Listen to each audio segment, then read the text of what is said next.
এখানে কোনো ভারতবাসী বহিরাগত নয়, সব भारत माता संतान। ऐसी सरकार पश्चिम बंगाल का भला नहीं कर सकती, इसलिए बंगाल को आशोल परिवर्तन चाहिए। 2021 का बंगाल सुशासन चाहता है, 2021 का बंगाल आशोल परिवर्तन चाहता है।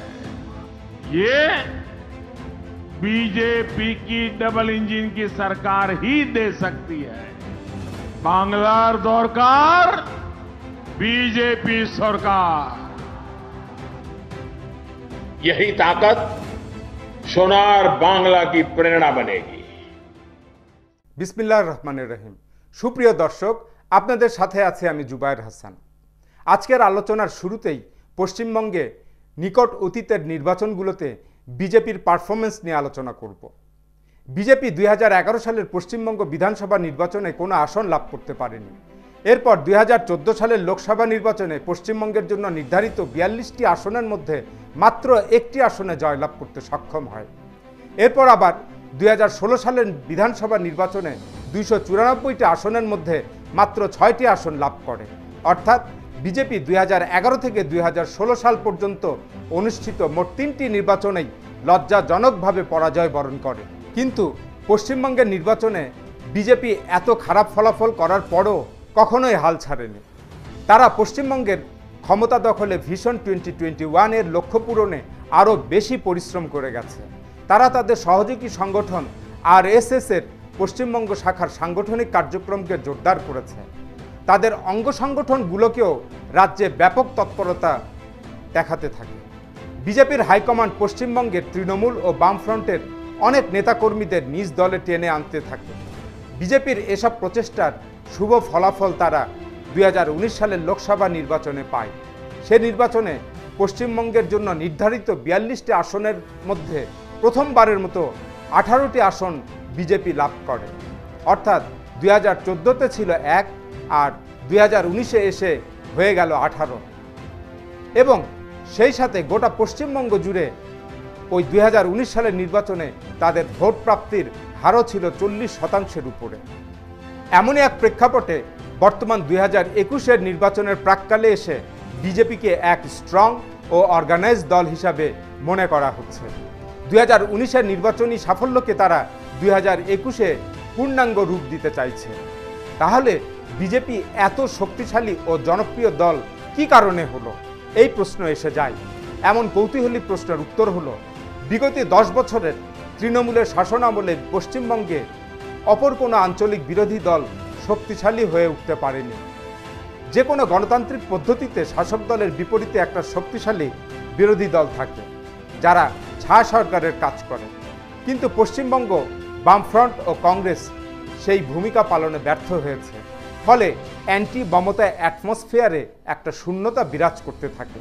সেই শূন্যতা ভারতীয় জনতা পার্টি বা বিজেপিকে পশ্চিমবঙ্গে ইনভাইট করে এবং স্বাগত জানায়।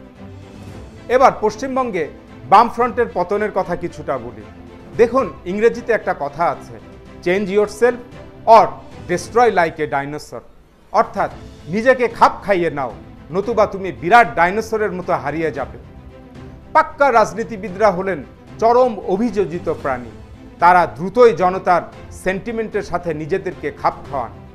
এই বদলে যাওয়াটা সুবিধাবাদ নয়, বরং বৃহত্তর লক্ষ্য পূরণে উদ্দেশ্যে ক্ষণিকের জন্য ইউ টার্ন মাত্র, ফলোঅন এড়াতে ব্যাটিং অর্ডারে পরিবর্তন করার মতো আর কি। বামফ্রন্ট বৈশ্বিক কমিউনিস্ট আন্দোলনের একটা পার্টি।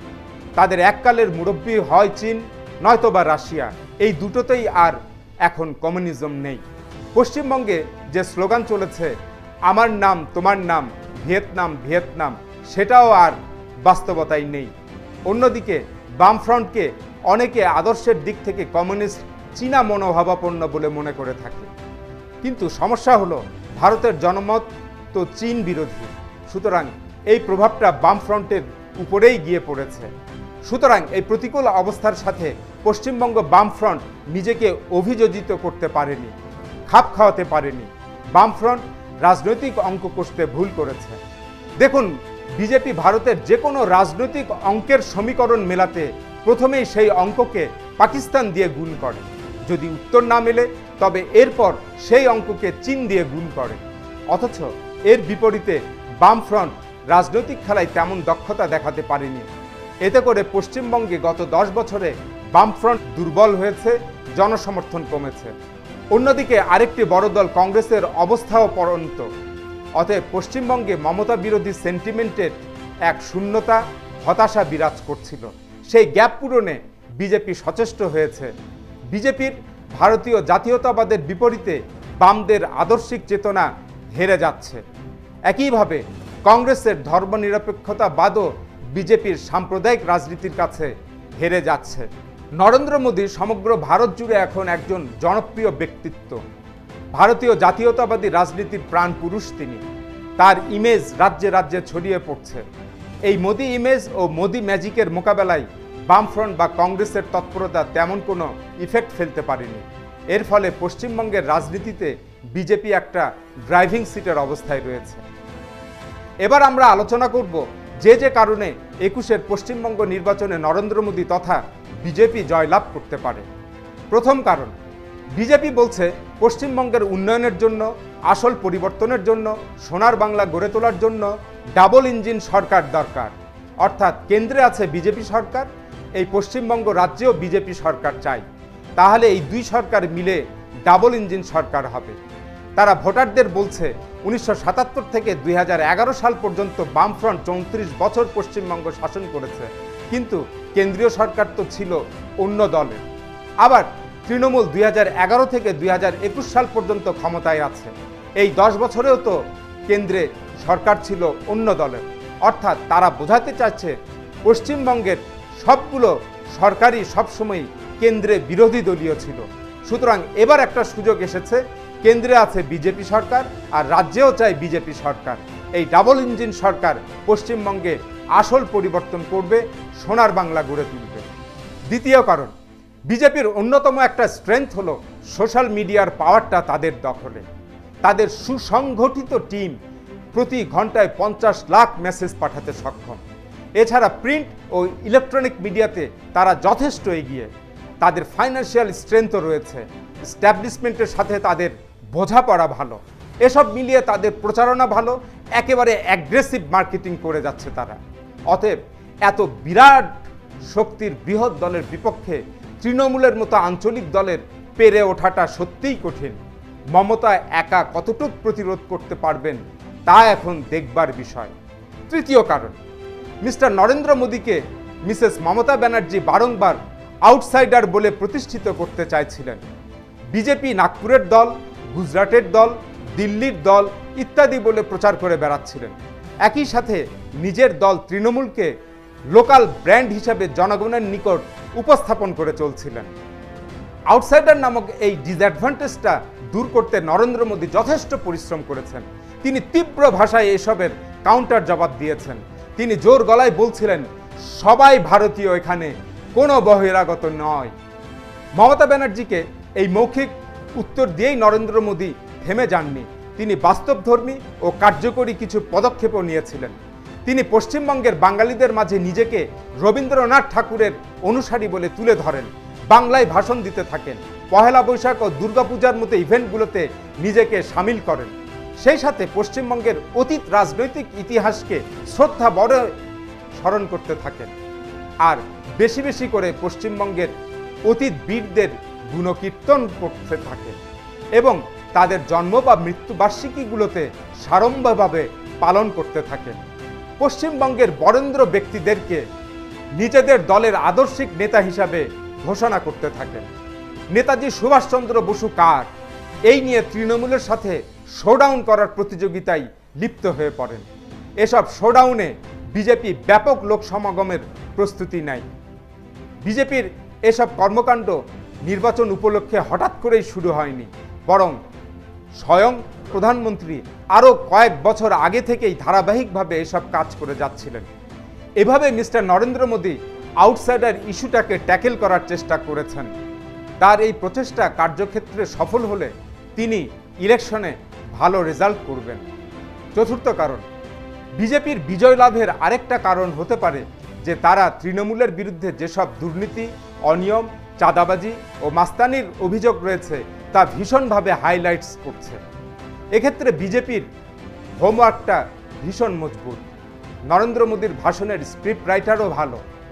আমাদেরকে একটা কথা মনে রাখতে হবে যে বর্তমানে মিস্টার নরেন্দ্র মোদী সর্বভারতে জনপ্রিয় একজন ব্যক্তি। তার কথার উপরে বিপুল সংখ্যক জনগণ আস্থা রাখেন, বিশ্বাস রাখেন এবং ভরসা করেন।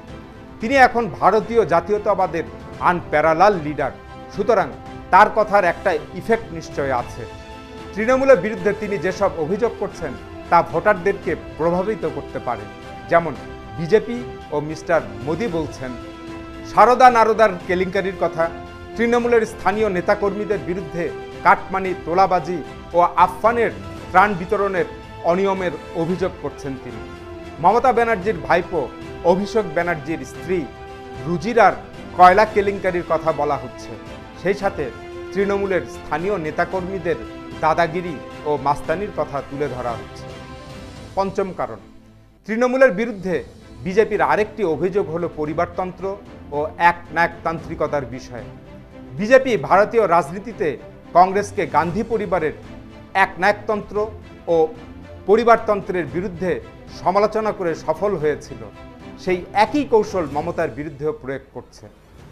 বিজেপি প্রচার করছে যে তৃণমূলে মমতা ব্যানার্জি হলেন একমাত্র লাইট পোস্ট আর বাদবাকি সবাই ল্যাম্প পোস্ট।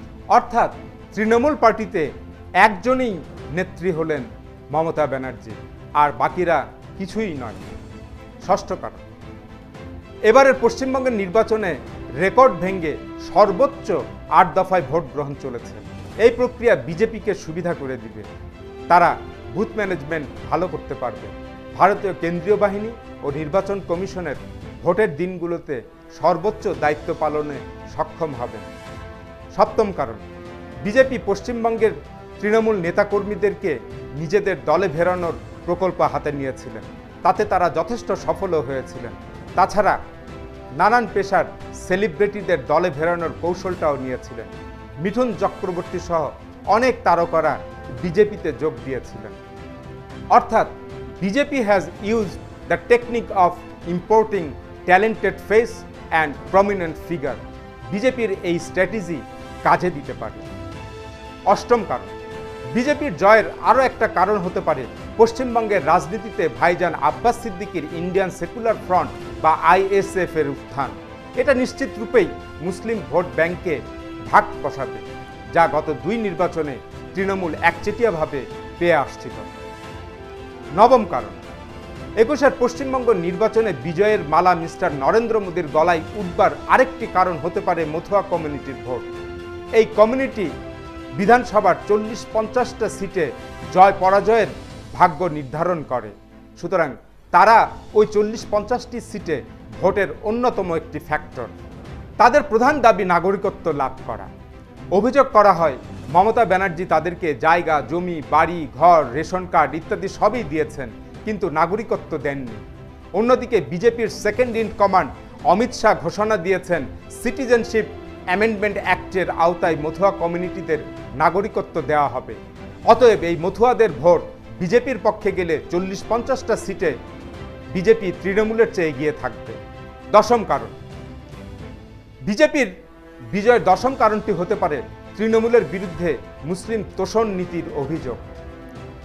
মমতাকে দোষ দেওয়া হচ্ছে যে তিনি মুসলিমদেরকে হিন্দুদের তুলনায় বেশি বেশি সুযোগ সুবিধা দিয়েছেন, অথচ বাহ্যিকভাবে মুসলমানদের জন্য মমতা ঈদের জামাতে উপস্থিত হয়েছেন, 10ই মহরমের দিন দুর্গাপূজা বিসর্জন স্থগিত রেখেছেন, ইমামদের জন্য ভাতা নির্ধারণ করেছেন।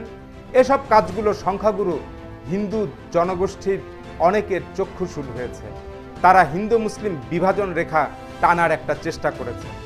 যদি সত্যিই হিন্দু মুসলিম বিভাজন রেখা তৈরি হয় তবে সেই ইস্যুতে বিজেপি এগিয়ে থাকবে।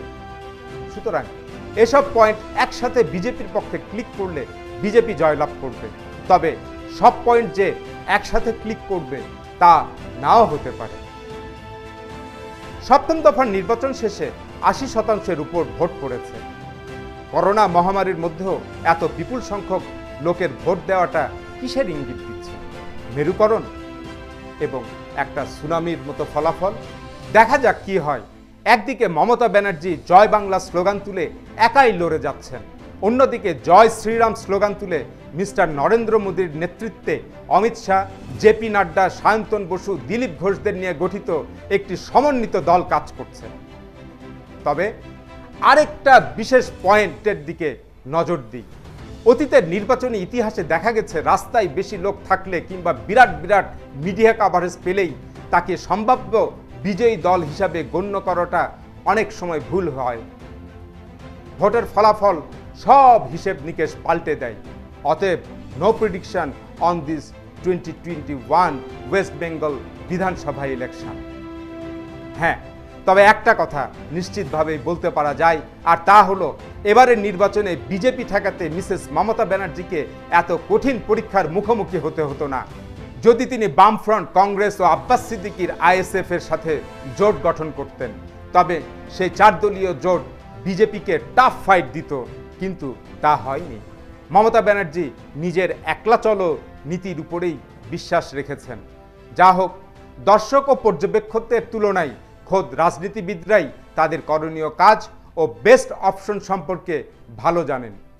আজ এ পর্যন্তই। ভালো থাকুন, সুস্থ থাকুন। আল্লাহ হাফিজ।